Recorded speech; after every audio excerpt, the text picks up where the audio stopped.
বাসর রাতে বউকে তুই বলে ডেকেছিলাম আর তাকে বলেছিলাম তুই কিন্তু আমাকে আপনি বলে ডাকবি, কাছে আসার কখনোই চেষ্টা করবি না, কারণ বউ ছিল পুরাই কয়লার ড্রাম। কুচকুচে কালো তার গায়ের রং। বাসর ঘরে ঢুকেই দেখলাম কালো মনে হয় একটা কুকুর বসে আছে, লাল ঘুমটা পড়ে আছে, ছোটে লাল লিপস্টিক আর ঢেমা একটা টিপ, কি যে বিশ্রী সাজ। বাতি বন্ধ করতেই বুঝলাম মনে হয় একটা আধার নিয়ে শুয়ে আছে। তারপর তাকে বিছানা থেকে তুলে নিচে শুয়ে দিয়েছিলাম। যৌতুক বিরোধী ছিলাম আমরা।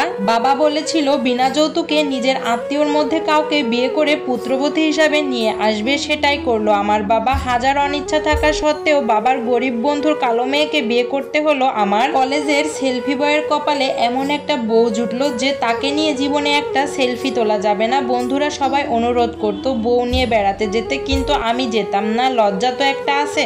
রাতে বাড়ি ফিরতাম দেরি করে, তখনও সে আমার জন্য বসে থাকতো এবং খাবার বেড়ে দিত। তারপরেও আমি কোনো কথা বলতাম না তার সাথে। ভালো লাগতো না আমার কথা বলতে, আর ভালো লাগবেই বা কিভাবে। বার ডিস্কো ডান্সে আমি সুন্দরী সুন্দরী মেয়ে দেখে আসতাম। এগুলো দেখে কি আর ঘরে ওই কালো বউয়ের প্রতি তাকাতে ইচ্ছা করে নাকি কথা বলতে ইচ্ছা করে? ওর কি লাগবে আমি কখনোই জিজ্ঞাসা করিনি। বাসা থেকে কাপড় দেওয়া হতো আর বাড়িতে তো সব সময় খাবার আছে, তাহলে আর কি জিজ্ঞাসা করব। সেই দিন এক বন্ধু ওর গার্লফ্রেন্ডকে কিছু গিফট দেওয়ার জন্য গিফট কিনেছিল আর সেগুলো আমার মাধ্যমে পাঠাতে চেয়েছিল। অনেক রাতে গিফট নিয়ে বাসায় ফিরলাম আর দেখলাম সে সোফায় ঘুমিয়ে গেছে। ভাবলাম খেয়েছে তো, কারণ আমি না আসা পর্যন্ত কখনোই তাকে খেতে দেখিনি। তবে আমি শুয়ে পড়লাম, কিন্তু আমার ঘুম ধরছিল না। তাকে ডেকে তুলে বললাম খেয়ে তারপরে ঘুমিয়ে পড়। পরের দিন সকালে দেখি গিফটটা আর আস্ত নেই, ওটার ভিতরে যা ছিল সবকিছু খুলে মাখামাখি শুরু করে দিয়েছে। ও খুশি মুখে দেখেছে, কিছুই বললাম না তাকে। বেচারি, কালো হলেও তো সাজতে ইচ্ছে করে,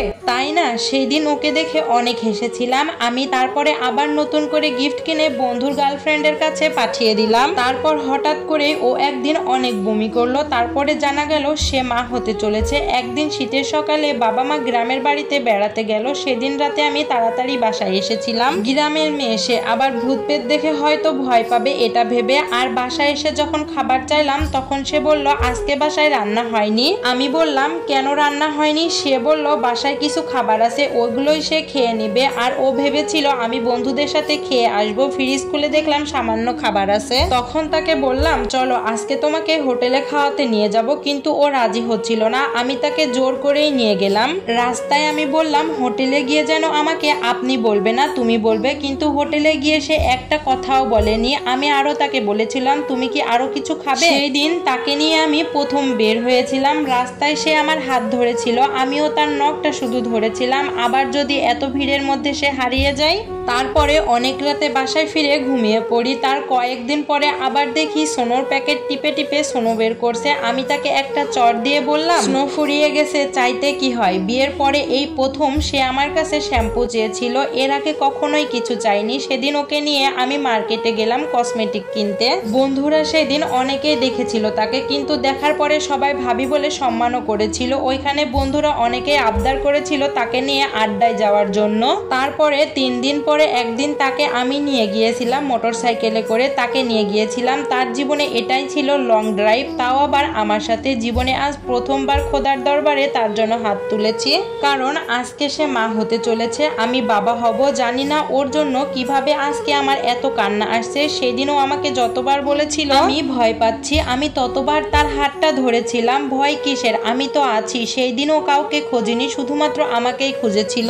ও বারবার তার পাশে থাকতে বলেছিল আমাকে, আর আমি বারবার পর্দার আড়াল থেকে দেখছিলাম। তার কিছুক্ষণ পর তাকে সিজারে নেওয়া হয়েছিল, সন্তান পেলাম, কিন্তু তাকে আর পেলাম না। সেই দিন আমি অনেক কান্না করেছিলাম। মনে হচ্ছিল আমার বুকের ভিতরের কলিজাটাকে আজকে আমি হারিয়ে ফেললাম। আজকে ছুটে যায় তার কবরের কাছে, চিৎকার করে বললাম তুমি একটাবার ফিরে আসো আমার কাছে। তোমার সাথে যে আমার একটা সেলফি তোলা বাকি ছিল, একটা রাত বসে বসে গল্প করা বাকি ছিল।